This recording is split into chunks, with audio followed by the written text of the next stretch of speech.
అంతర్జాతీయ లింగ మార్పిడి దినోత్సవం ప్రతి సంవత్సరం మార్చి 31న నిర్వహించబడుతుంది. లింగ మార్పిడి ప్రజలు ఎదుర్కొంటున్న వివక్షపై అవగాహన పెంచడం, వారు సమాజానికి చేసిన కృషిని గుర్తు చేసుకోవడం కోసం ఈ దినోత్సవం జరపబడుతుంది. 2009 తొలిసారిగా మిచిగాన్కు చెందిన ట్రాన్స్జెండర్ కార్యకర్త రాచర్ క్రాండర్ ఈ దినోత్సవాన్ని ప్రారంభించింది.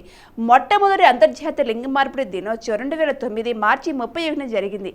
అప్పటి నుండి యునైటెడ్ స్టేట్స్ చెందిన యువ న్యాయవాద సంస్థ అయిన ట్రాన్స్ స్టూడెంట్స్ ఎడ్యుకేషనల్ రిసోర్సెస్ దీనికి నాయకత్వం వహిస్తుంది. 2014 నుండి ఐర్లాండ్, స్కాట్లాండ్ దేశాలతో పాటు ప్రపంచవ్యాప్తంగా ఈ దినోత్సవం జరపబడుతుంది.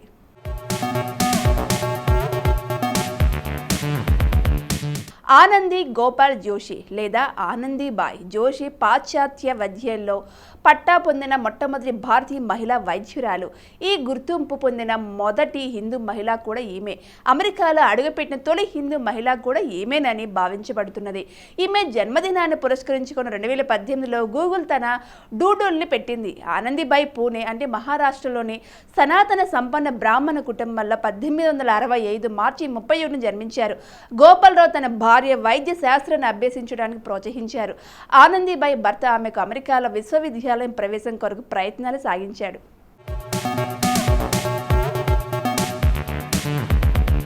కపిలవాయి లింగమూర్తి పాలమూరు జిల్లాకు చెందిన ప్రముఖ కవి, రచయిత, సాహితీ పరిశోధకుడు. పద్య రచనతో ఆయన ప్రస్థానం ప్రారంభమైన కథా రచన, విమర్శ ప్రక్రియతో వెలుగులోకి వచ్చాడు. జానపద సాహిత్యం, పాలమూరు జిల్లాలోని దేవాలయ విస్తృత పరిశోధనలు చేశాడు. 70కి పైగా పుస్తకాలు రచించాడు. ఈయనకు కవికేసరి అనే బిరుదు కూడా ఉంది. తెలంగాణ రాష్ట్రం ఏర్పడిన తర్వాత తెలుగు విశ్వవిద్యాలయం నుంచి డాక్టరేట్ అందుకున్న తొలి వ్యక్తి కపిలవాయి లింగమూర్తి. 2016లో తెలంగాణ ప్రభుత్వం నుండి తెలంగాణ రాష్ట్ర ఆవిర్భావ పురస్కారం అందుకున్నాడు. వీరు అచ్చంపేట తాలూకు బాల్మూరు మండలం జినుకుంటలో మాణిక్యమ్మ వెంకటాచలం దంపతులకు మార్చి 31, 1928కు సరైన ప్రభావనామ సంవత్సరం మాఘశుద్ధ నవమి నాడు జన్మించారు.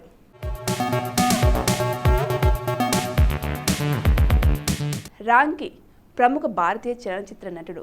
ఇతని పూర్తి పేరు రామకృష్ణన్. ఇతను పలు తెలుగు, తమిళ చిత్రాలలో ప్రధాన నాయక పాత్రను, సహాయ పాత్రను పోషించాడు. 1987లో వచ్చిన చిన్న పూవే మెల్ల పేసు అనే తమిళ సినిమా తన ప్రస్థానాన్ని ప్రారంభించాడు.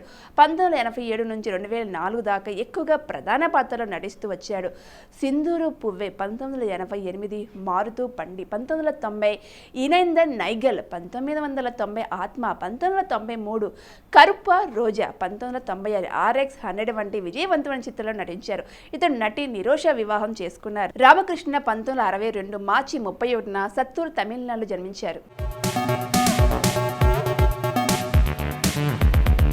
సుజాత మోహన్ మలయాళం, తమిళం మరియు తెలుగు సినిమాల్లో పాడినందుకు ప్రసిద్ధి చెందిన ఒక భారతీయ నేపథ్య గాయని.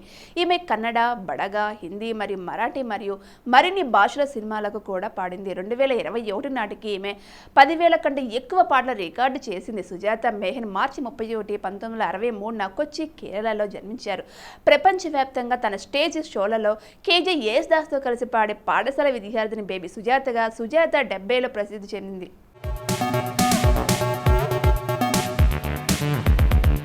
శ్వేత, ఆమె రంగస్థల పేరు రక్షిత అని పిలుస్తారు.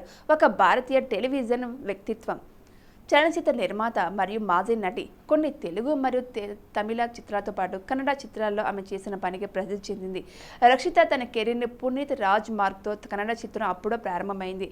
ఆమె అదే సినిమాను తెలుగులో ఈడియట్ పేరుతో మరియు తమిళలో దమ్ పేరుతో సిలంబరసన్తో కలిసి రీమేక్లలో కూడా నటించింది. కలాసి పాల్యం పెద్ద హిట్ కావడంతో కన్నడలో టాప్స్ హీరోయిన్గా ఎదిగింది. రక్షిత మార్చి 31, 1984న జన్మించారు.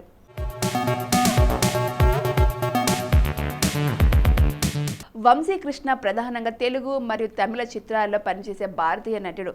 అతను ఘర్షణ 2004లో అరంగేట్రం చేశారు మరియు తళయారా తాక్క 2012 మరియు ఇవాన్ వెరమాతిరి 2013 వంటి చిత్రాల్లో ప్రతినాయకుడిగా నటించారు. దర్శకుడు అతనికి ఘర్షణ 2004లో పోలీసు అధికారిగా సహాయ పాత్రను అందించారు మరియు కృష్ణ ఈ ప్రాజెక్టుకి 40 రోజులు కేటాయించాడు మరియు తదంతరం సినిమాలో కెరీర్ను కొనసాగించని నిర్ణయించుకున్నారు. అతను 2006లో తెలుగులో ఆదితో కలిసి ఒక వి చిత్రంలో ప్రధాన పాత్ర పోషించారు. అతను డార్లింగ్ 2010, నాగవల్లి 2010, నేను నా రాక్షసి 2011 మరియు అత్తారింటి దారేది 2013 వంటి చిత్రాల్లో పాత్రలు పోషించారు. వంశీకృష్ణ మార్చి 31, 1986న విశాఖపట్నంలో జన్మించారు.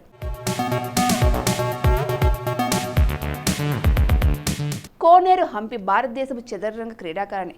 ఫ్రైడ్ ఏలో రేటింగ్లో మహిళా చదరంగంలో 2వ స్థానం నిలిచింది. ఈ స్థానం సంపాదించిన భారతదేశపు తొలి చెస్ క్రీడాకారిణి హంపి. మహిళా గ్రాండ్ మాస్టర్లోనే కాదు, మొత్తం గ్రాండ్ మాస్టర్లో అతి చిన్న వయసులో గ్రాండ్ మాస్టర్ హోదా పొందిన రికార్డు సృష్టించింది. భారత ప్రభుత్వం నుండి అర్జున అవార్డును, పద్మశ్రీ పురస్కారాలు పొందింది. కోనేరు హంపి 1987 మార్చి 31 ఆంధ్రప్రదేశ్లోని గుడివాడలో జన్మించింది. హంపి ప్రపంచ జూనియర్ బాలికల చెస్ ఛాంపియన్షిప్ను 2001లో కైవసం చేసుకుంది. 2007 అక్టోబర్లో ఫ్రైడ్ ఏలో రేటింగ్లో 2600 పాయింట్లను దాటి మహిళా చదరంగంలో జూడిత్ పోల్గర్ తర్వాత ప్రపంచంలో 2వ స్థానంలో నిలిచింది.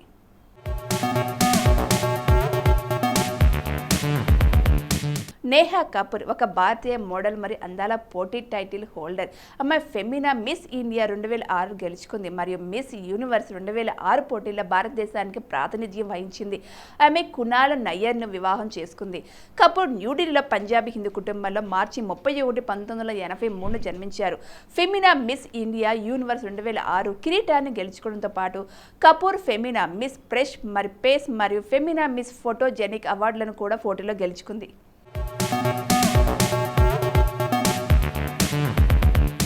కమలా సూరయ్య భారత, ఆంగ్ల, మలయాళ భాష రచయిత్రి.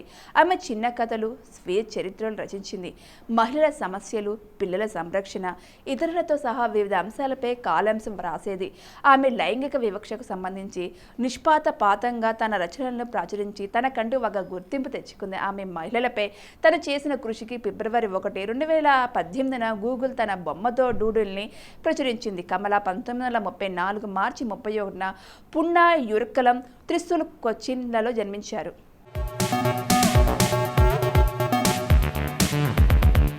పంకురి అవస్థి రోడ్డు ప్రధానంగా హిందీ టెలివిజన్లో పనిచేసే భారతీయ నటి. ఆమె 2014 సైమా పాత్రలో ఏ హై ఆషికీతో తొలిసారిగా నటించింది. రజియా సుల్తాన్లో రజియా సుల్తాన్ మరియు సూర్యపుత్ర కర్ణ్లో ద్రౌపది పాత్రలో అవస్థి రోడ్ బాగా పేరు పొందింది. అవస్థి యొక్క ఇతర ముఖ్యమైన వాటిల్లో ఏ రిష్యా, కే కహ్లతా హైలో వేదిక మరియు గుడ్ సే మీతా ఇష్క్లో కాజల్ భట్ ఖురానా పాత్రను పోషించారు. ఆమె 2021లో శుభం మంగల్ జాడ్యా సావధ్యాన్తో సినీరంగ ప్రవేశం చేసింది. అవస్థి రోడ్ మార్చి 31, 1997 ఉత్తరప్రదేశ్లోని లక్నోలో జన్మించారు.